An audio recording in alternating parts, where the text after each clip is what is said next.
Hello बच्चों, आज आपका जो हिंदी का पेपर हुआ है उसका कंप्लीट सॉल्यूशन मैंने आपको इसके पिछले वाले वीडियो में मैंने बता दिया है, लेकिन उसमें आपको ग्रामर सेक्शन मैंने आपको नहीं बताया था। तो इस वीडियो में आपको ग्रामर सेक्शन बताऊंगा जो आपका हिंदी पेपर हुआ है, ठीक। और बहुत सारे बच्चों ने मुझे मेल किया है, उसका भी मैं आंसर आपको बता दूंगा। तो उसमें से मुझे ये एक मेल मिला है जिसका मैं आपको आंसर बताने जा रहा हूँ, यानी कि ग्रामर सेक्शन का पूरा कंप्लीट आंसर।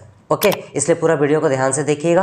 और मैथ्स में अगर आपको अच्छा मार्क्स लाना है तो चैनल को सब्सक्राइब कर लीजिए, क्योंकि ये स्पेशली जो चैनल है वो मैथ्स वालों के लिए है। जिनका मैथ्स बिल्कुल कमज़ोर है वो बच्चे चैनल को ज़रूर सब्सक्राइब कर लीजिएगा। जो जो क्वेश्चन मैं आपको बताऊंगा एग्जाम में बिल्कुल 90% गारंटी है कि उस टाइप के क्वेश्चंस आएंगे। मैं ये आपको नहीं बताऊंगा कि यही क्वेश्चन आएंगे, बहुत सारे क्वेश्चंस तो आएंगे ही, बट मैं आपको गारंटी बिल्कुल नहीं दूंगा, ठीक। आपको मैं इतना बता देता हूँ कि जो जो क्वेश्चन मैं आपको बताऊँगा उस कंसेप्ट के सारे क्वेश्चन आपको एग्जाम में आने वाले हैं। इसलिए आप चैनल को सब्सक्राइब कर लीजिए, खास करके जो बच्चे मैथ्स में बिल्कुल कमज़ोर हैं, ठीक। तो देखिए, इसमें मैं आपको ग्रामर का, हिंदी का पूरा ग्रामर सेक्शन आपको बताने जा रहा हूँ, व्याकरण का। ओके, तो इस वीडियो में आपको ये सब का भी आंसर बता दूंगा, बट लास्ट में। सबसे पहले हम लोग देख लेते हैं ग्रामर सेक्शन का, ठीक। तो देखिए, इसमें मैंने 1 का बता दिया है आपको, 2 का भी मैंने आपको ये बता दिया है, और वैसे अभी मैं आपको लास्ट में बता दूंगा। तो चलिए हम लोग यहाँ से ग्रामर सेक्शन को हम लोग देखते हैं। व्यवहारिक व्याकरण, ठीक। ये है आपका सेट नंबर 2 का है ना। आपका सीरीज है HE5GF और सेट नंबर 2, और कोड है आपका 352।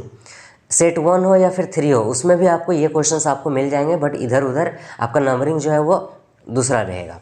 तो देखिए, यहाँ पर है क्वेश्चन नंबर 3, आपको यहाँ में मैं आपको बता रहा हूँ। निर्देशानुसार रचना के आधार पर वाक्य भेद पर आधारित 5 प्रश्नों में से किन्हीं 4 प्रश्नों के उत्तर लिखे। 5 में से आपको 4 लिखना है वाक्य भेद के आधार पर, ठीक। तो यहाँ पर क में है, सरल बोलचाल की भाषा में लिखे उनके निबंध, संस्मरण और यात्रा वृत्तांत काफ़ी चर्चित रहे। आपको मिश्र वाक्य में इसको बदलना है, ठीक। आप ध्यान से सुनिएगा, मैं आपको बताते जा रहा हूँ। तो आपको जो बोलचाल की भाषा में लिखे उनके निबंध, संस्मरण और यात्रा वृत्तांत काफ़ी चर्चित रहे, किस में बदलना है आपको? मिश्र वाक्य में बदलना है। तो इसका आपका मिश्र वाक्य हो जाएगा, जो उनके निबंध, संस्मरण और यात्रा वृत्तांत काफ़ी चर्चित रहे वे सरल बोलचाल की भाषा में लिखे थे। एक बार फिर से सुन लीजिए, जो उनके निबंध, संस्मरण और यात्रा वृत्तांत काफ़ी चर्चित रहे वे सरल बोलचाल की भाषा में लिखे थे। ये हो जाएगा इसका आंसर क का। उसके बाद हम लोग ख को देखते हैं। मान लीजिए कि पुराने ज़माने में भारतीय स्त्रियां पढ़ी लिखी थी। सरल वाक्य में आपको रूपांतरित करना है। तो इसका सरल वाक्य हो जाएगा, पुराने ज़माने में भारतीय स्त्रियां पढ़ी लिखी थी। पुराने ज़माने में भारतीय स्त्रियां पढ़ी लिखी थी। ये हो गया आपका ख का आंसर, ठीक। ग में है, जिसने सुई धागे का आविष्कार किया उससे कुछ खास ही योग्यता रही होगी। रचना की दृष्टि से वाक्य भेद आपको बताना है। तो काफ़ी आसान है, आप कमेंट करके बताइए आपने क्या किया है इसका, ठीक। घ भी आसान है और अंग भी आसान है, आप कमेंट करके जरूर बताइएगा। आश्रित वाक्य बताना है और संयुक्त वाक्य, ठीक। तो कमेंट करके जरूर बताइए, मैं आपको अभी लास्ट में बता देता हूँ, तब तक आप कमेंट कीजिए। चलिए देखते हैं क्वेश्चन नंबर 4 को।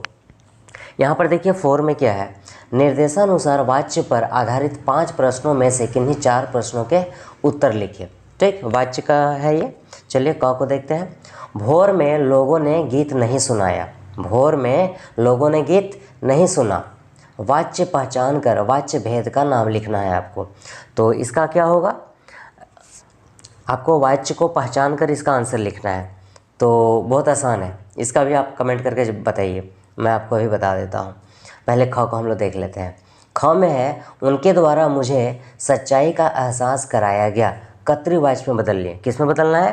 कर्तृवाच्य में। उनके द्वारा मुझे सच्चाई का एहसास कराया गया, तो इसका कर्तृवाच्य हो जाएगा, उन्होंने मुझे सच्चाई का एहसास कराया। उन्होंने मुझे सच्चाई का एहसास कराया, ये हो गया इसका कर्तृवाच्य। ग में है, उठो अब सोया जाए। वाच्य पहचान कर वाच्य भेद का नाम बताना है। क्या है? उठो अब सोया जाए। तो ये जो है भाववाच्य हो जाएगा। कौन सा वाच्य होगा ये? भाववाच्य। उसके बाद हम लोग घ को देखते हैं। लेखिका ने बचपन में गिल्ली डंडा भी खेला। कर्मवाच्य में बदलना है। क्या है यहाँ? लेखिका ने बचपन में गिल्ली डंडा भी खेला, तो इसका हो जाएगा लेखिका द्वारा या लेखिका के द्वारा, ठीक ना। तो लेखिका द्वारा बचपन में गिल्ली डंडा भी खेला गया, ये हो गया इसका कर्मवाच्य। उसके बाद अंग है, जिस वाक्य में क्रिया का केंद्र बिंदु कर्ता हो उसमें कौन सा वाच्य होता है? तो जिस वाक्य में क्रिया का केंद्र बिंदु कर्ता हो उसमें कर्तृवाच्य होता है। कौन सा वाच्य होता है? कर्तृवाच्य। तो इसका आंसर क्या हो जाएगा अंग का? कर्तृवाच्य हो जाएगा। ओके, चलिए 5 को चेक करते हैं। बाकी का आंसर मैंने बताया, आप कमेंट करके जरूर बताइएगा, लास्ट में मैं आपको बताऊंगा। चलिए 5 का क को देखते हैं। कुमारपाल चरित एक, यहाँ पर क्या करना है? निर्देशानुसार पद परिचय पर आधारित है ये। पद परिचय पर आधारित 5 प्रश्नों में से किन्हीं 4 प्रश्नों के रेखांकित पदों का पद परिचय लिखिए। आपको पद परिचय लिखना है। चलिए ये थोड़ा सा टफ टाइप का है, फिर भी हम लोग आंसर करते हैं इसका। चलिए क में है कुमारपाल चरित एक ऐतिहासिक ग्रंथ है। तो ऐतिहासिक का आपको पद परिचय बताना है। तो इसका क्या हो जाएगा आपका? इसका हो जाएगा आपका, ये है जो ऐतिहासिक है ये गुणवाचक विशेषण है, पुल्लिंग है और एक वचन है। ठीक, और ये ग्रंथ का भी क्या है? विशेषण है। ग्रंथ का क्या है? ये विशेषण। ध्यान से समझिएगा, ये गुणवाचक विशेषण है, पुल्लिंग होगा और एक वचन है, और ये ग्रंथ का भी क्या होगा? विशेषण होगा। ठीक, ये क का है। ख में है संगीत एक आराधना है जिसका विधि विधान है। तो संगीत का आपको बताना है।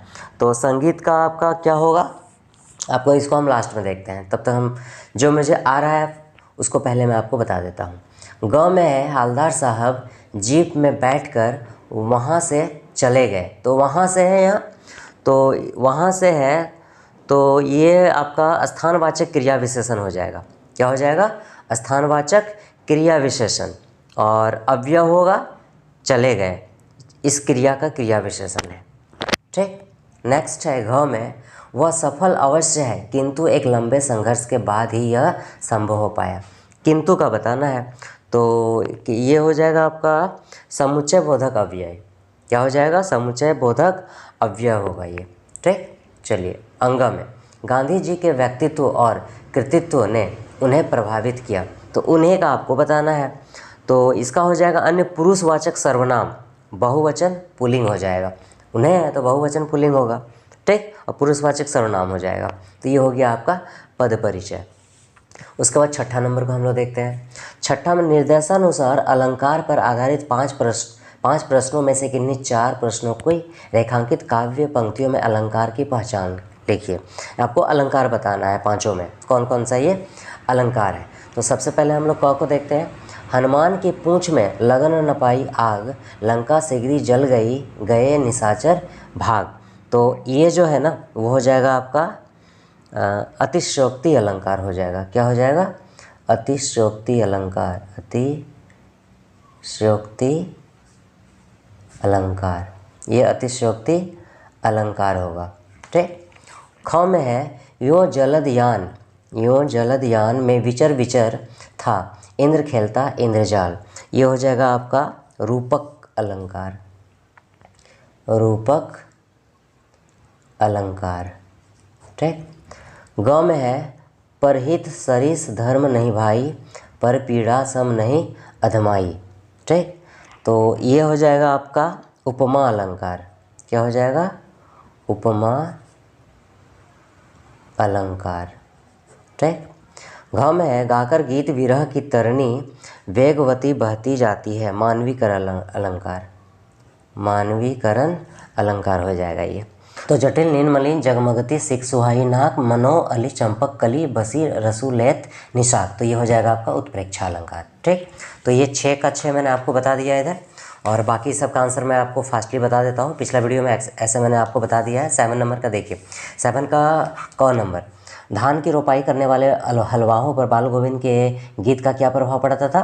तो इसका आंसर हो जाएगा ऑप्शन नंबर बी, उनकी रोपनी उनके लय ताल में एक सार हो जाती थी। पिछला वीडियो में मैंने आपको ऑप्शन सी बताया था, बट इसका आंसर जो है बहुत सारे बच्चों ने बोला कि सर बी होगा, तो इसका आंसर क्या हो जाएगा? आपका बी हो जाएगा। ठीक, उसके बाद गद्यांश में किस ऋतु का उल्लेख किया गया? तो वर्षा ऋतु का, option number C.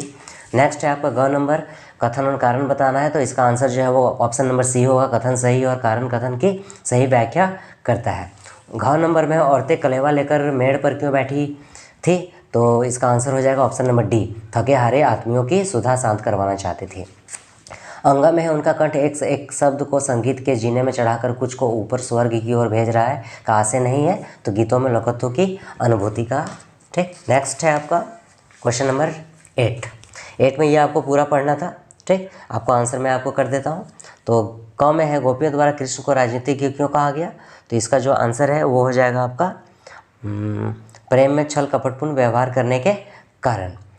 Okay, next ख नंबर, ये तो आपका कटाक्ष हो जाएगा मेरे हिसाब से। बहुत सारे बच्चों ने बोला है कि सर उपहास होगा, बट मेरे हिसाब से कटाक्ष होना चाहिए। आप कमेंट करके बताइए कि आपने कटाक्ष किया है या उपहास। ये कंफर्म मैं आपको नहीं बताऊंगा। चलिए नेक्स्ट ग नंबर, काव्यांश में मधुकर के माध्यम से किसकी ओर संकेत किया गया है, तो उद्धव की ओर, ऑप्शन नंबर बी। नेक्स्ट घ, गोपियों को छलपूर्ण क्या प्रतीत होता है, तो कृष्ण के प्रति उनका व्यवहार, कृष्ण का उनके प्रति व्यवहार।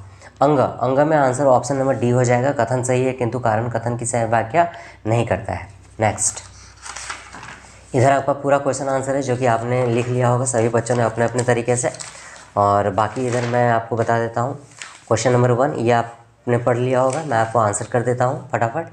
काव्यांश में धूल के लिए चंदन विशेषण का प्रयोग क्यों किया गया है, तो इसका क्या हो जाएगा आपका, इसका हो जाएगा आपका क नंबर, आपका ऑप्शन नंबर बी हो जाएगा।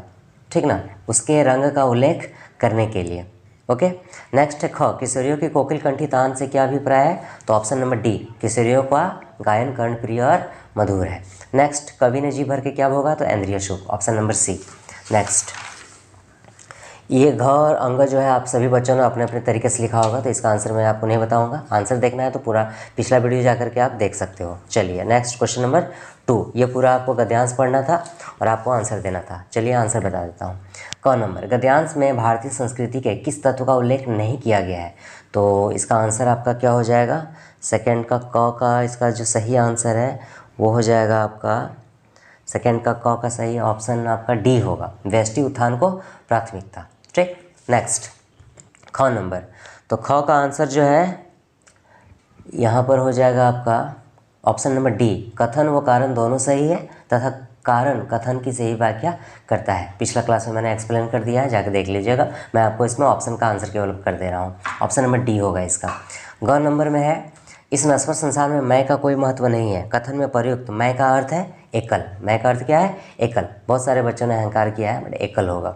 चलिए घ, भारतीय संस्कृति में मैं की जगह किसे महत्व दिया गया है, तो हमको महत्व दिया गया है। क्यों का मतलब सभी बच्चों ने अपने अपने तरीके से लिखा होगा। ठीक, और क्यों का ऐसा आंसर मैंने पिछला वीडियो में दे दिया है।